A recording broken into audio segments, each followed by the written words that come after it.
तो ध्यान दीजिएगा, पहला क्वेश्चन है 6। ओके, तो पहले पढ़ लेते हैं कि क्वेश्चन कह क्या रहा है, उसके बाद सॉल्व करेंगे। तो बोल रहा है कि A alone can finish a piece of work in 10 days which B alone can do it in 15 days। तो मतलब ये दे दिया है कि जो ए है वो 15 डेज में, ओके 15 डेज में जो ए है वो वन अमाउंट ऑफ वर्क कर ले रहा है, और ये भी दे दिया है कि जो है, okay that's good, I am just really working on that.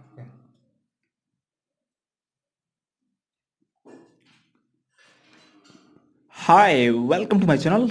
इस वीडियो में हम सॉल्व करेंगे क्वेश्चन 6 टू क्वेश्चन 10, और ये एक्सरसाइज है 13B, टाइम एंड वर्क का आर एस अग्रवाल। ओके, चलिए क्वेश्चन नंबर 6 पे फोकस करते हैं और यहाँ पर समझते हैं एक्चुअली कि सॉल्व करेंगे। ओके, तो कह रहा है कि A alone can finish a piece of work in 10 days। तो जो दिया हुआ है इसको लिख लीजिए पहले। तो 10 डेज में बोला है कि 10 डेज में जो है ए एक अमाउंट को फिनिश कर दे रहा है, मतलब वन अमाउंट ऑफ वर्क कर ले रहा है। और ये भी दिया हुआ है कि B alone can do it in 15 days, और जो बी है वो 15 डेज में कंप्लीट कर ले रहा है कि बी जो है वन अमाउंट ऑफ वर्क जो है 15 डेज में कंप्लीट कर ले रहा है। अब ये क्या बोल रहा है, इफ दे वर्क टुगेदर, यदि दोनों मिलकर साथ काम करेंगे, then out of total wages of 3000 rupees, तो टोटल वेज जो है 3000 रुपीज है दोनों का मिला करके, ए विल गेट, तो ए कितना पाएगा। तो यहां पर एक बात ध्यान देनी बहुत जरूरी है कि किसी को भी जितना भी वेज मिलेगा वो डिपेंड करेगा कि वो कितना काम कर रहा है। जो जितना ज्यादा काम करेगा उसको उतना ही ज्यादा वेज मिलना चाहिए, है कि नहीं। वेज मतलब क्या, मजदूरी। तो हम कैसे पता करेंगे कि किसको कितना मिलेगा, तो हम ये पहले जानेंगे कि कौन कितना काम कर रहा है। तो ये पता करने के लिए हम क्या करते हैं, हम ये पता करते हैं कि एक दिन में वो जो आदमी है वो कितना काम कर रहा है। यदि एक आदमी जो है एक दिन में जितना भी काम करेगा वो हर दिन उतना ही करेगा, है कि नहीं। तो यदि हर दिन उतना ही करेगा तो हम उसी के रिस्पेक्ट में, मतलब एक दिन का जो वर्क वो किया है उसी के रिस्पेक्ट में हम पैसे को बांट देते हैं, पैसे को डिस्ट्रीब्यूट कर देते हैं। तो वही काम यहां भी करना है। आपको निकालना पड़ेगा कि ये जो है 1 डे में कितना वर्क कर रहा है। तो लिख देंगे कि 1 डे ऑफ वर्क बाई ए कितना होगा, तो 10 से डिवाइड कर देते हैं यहां पर, है कि नहीं। तो 1/10 अमाउंट ऑफ वर्क जो है किया जाएगा ए के द्वारा, और बी का भी निकाल लेते हैं कि 1 डे का जो वर्क होगा बी के द्वारा वो होगा 15 से डिवाइड करेंगे यहां पर, क्योंकि यहां पर देखिए 15 डेज में 1 अमाउंट ऑफ वर्क कर रहा है, तो 1 डेज में कितना करेगा 1/15। अब हमें मिल गया है कि 1 डे में ए और बी दोनों कितना कितना करेंगे। अब इन दोनों का ही रेशियो जब निकाल लेंगे तो उससे पता चल जाएगा कि उसी रेशियो में डिस्ट्रीब्यूट करना है, राइट। तो हम पहले क्या करेंगे, रेशियो निकाल लेंगे। तो 1/10 इज टू 1/50 निकाल लेंगे, क्योंकि ए वाला पहले रखेंगे ए और उसके बाद बी रखेंगे। आपको सीक्वेंस देखना पड़ेगा, ठीक है। ए यदि पहले दिया है और बी बाद में दिया है तो इस तरह से रेशियो निकालिएगा, और आप जानते रहिएगा कि ये जो है ए वाला है ये बी वाला है। अब यदि हम इसको सॉल्व करेंगे तो देखिए यहाँ पर क्या करते हैं, जब फ्रैक्शन में रहेंगे तो आप इसको जो डिनोमिनेटर्स का वो एलसीएम होता है उससे मल्टीप्लाई कर देते हैं बोथ साइड्स में। तो ये जो है कन्वर्ट हो जाएगा, हम मल्टीप्लाई करेंगे इन दोनों के एलसीएम मतलब कि 30 से दोनों तरफ, ठीक है। तो 30 यहाँ कर दिए, तो 0 यहाँ कटा तो ये 3 मिल गया, 3:2, और यहाँ पे 15 2 जा कट गया, यहाँ 2 मिला। तो 3:2 के रेशियो में आ गया है कि इसी रेशियो में बांटना है 3000 रुपीज को। तो यहाँ पे बोल रहा है कि ए विल गेट, ए कितना पाएगा। तो ए का इसमें से कौन है, ये ए वाला अमाउंट है, ये बी वाला है। तो ए कितना पाएगा ये निकालना है ना। तो ए मतलब 3 जो है कितने में से पाएगा, तो इन दोनों को ऐड कर दो, 3 to 5, यानी 3 अमाउंट पा रहा है ए 5 में से, और इसी में मल्टीप्लाई कर दो 3000 का। तो हमें मिल जाएगा कि 3000 का 3/5 पार्ट जो है ए को मिल जा रहा है। तो 5 1 5 और 5 6 30, 600, और 6 3 18 और 00 रुपीज, राइट। हम समझ में आ गया कि 1800 विल बी द आंसर। तो option C is correct. Okay, चलिए मूव करते हैं second question, next question. Okay, question number 7, ध्यान दीजिएगा। The rates of working of A and B are in the ratio 3:4. The number of days taken by them to finish the work are in the ratio. तो देखिए यहाँ पर क्या बोल रहा है, पहले समझिए। कह रहा है कि the rates of working, rate of working दिया हुआ है, ए और बी के द्वारा। तो जब भी देखिए रेट लग जाए, जब भी रेट लग जाए किसी के पहले, इसका मतलब होता है कि that thing per unit time, मतलब कि वर्क पर यूनिट टाइम, इसको बोलते हैं rates of work, rate of work, है ना। कोई रेट ऑफ वर्क निकालने का मतलब क्या हुआ, रेट ऑफ वर्क का मतलब हो गया, मैं यहाँ पे लिख लेता हूँ एक बार आपको लिए, sorry, rate of work is equal to work per unit per time, ठीक है, पर यूनिट टाइम, राइट। तो यहां पर इसी तरह समझना है यहां पर भी। तो यहां पर जो दिया हुआ है कह रहा है कि अब ए और बी का जो रेट ऑफ वर्क का रेशियो है वो दे दिया है 3:4।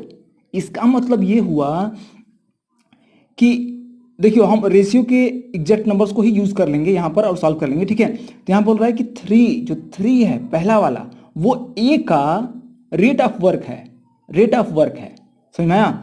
तो 3 जो है ए का रेट ऑफ वर्क है, मतलब क्या हुआ कि 3 अमाउंट ऑफ वर्क जो है, देखिए 3 अमाउंट ऑफ वर्क, वर्क आ गया यहाँ पे ना।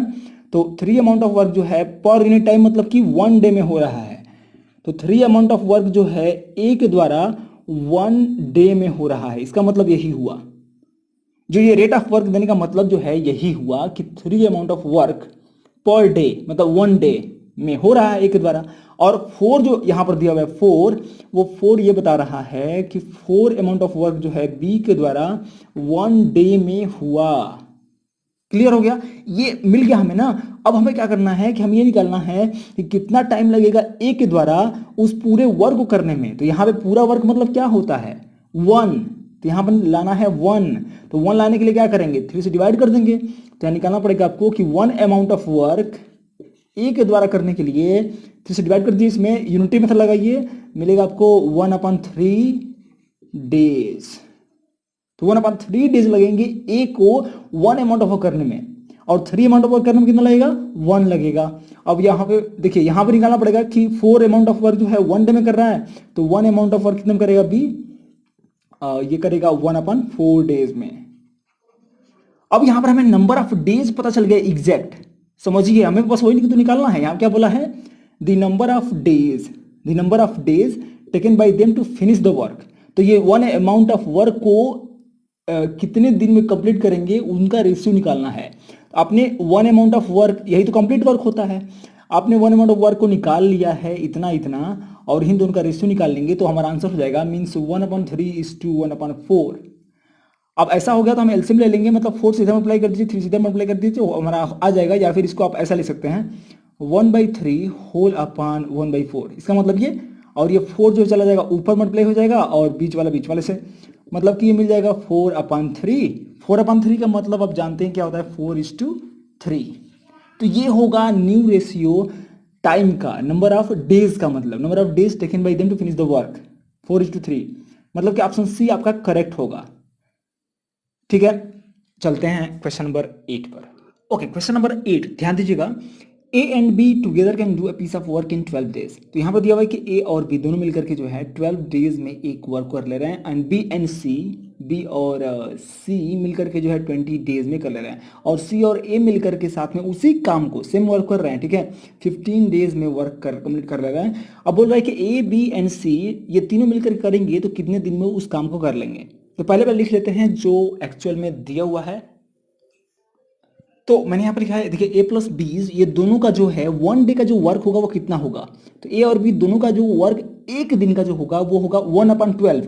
आपने पढ़ा है बिल्कुल कई बार, तो 1/12 होगा, क्योंकि 12 डेज में पूरा कंप्लीट वर्क हो जा रहा है, इसलिए 1/12 होगा। और b और c दोनों मिलकर कर रहे हैं कितने में 20 डेज में, तो इसका जो 1 डे का वर्क होगा वो होगा 1/20। और सिमिलरली सी और ए का कितना होगा 1/15, राइट।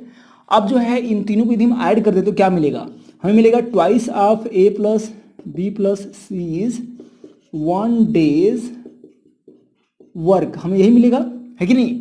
ये तीनों को ऐड करेंगे तो हमें जो है दोगुना मिल जाएगा a का, b का और c का, इसलिए ट्वाइस ऑफ इतना 1 days work is equal to क्या मिल जाएगा, इनको हम ऐड कर देंगे तो 1/12 ये हो जाएगा 20 + 1/15।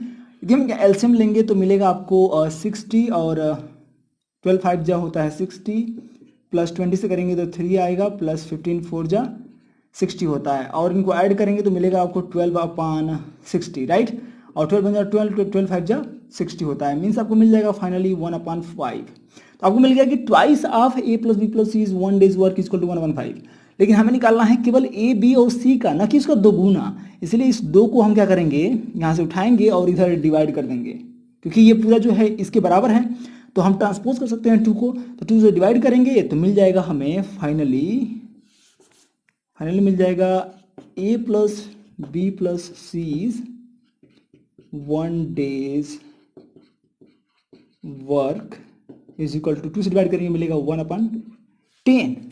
2 से डिवाइड करेंगे 1/5 में मिलेगा 1/10। और एक दिन का जब वर्क मिल गया तीनों के द्वारा, तो हम वो पूरा वर्क कितने दिन में होगा ये निकाल सकते हैं। केवल इसका रेसिप्रोकल करना है, मतलब कि 10 डेज लगेंगे। 10 डेज मतलब कि ऑप्शन सी इज करेक्ट। चलिए क्वेश्चन नंबर 9।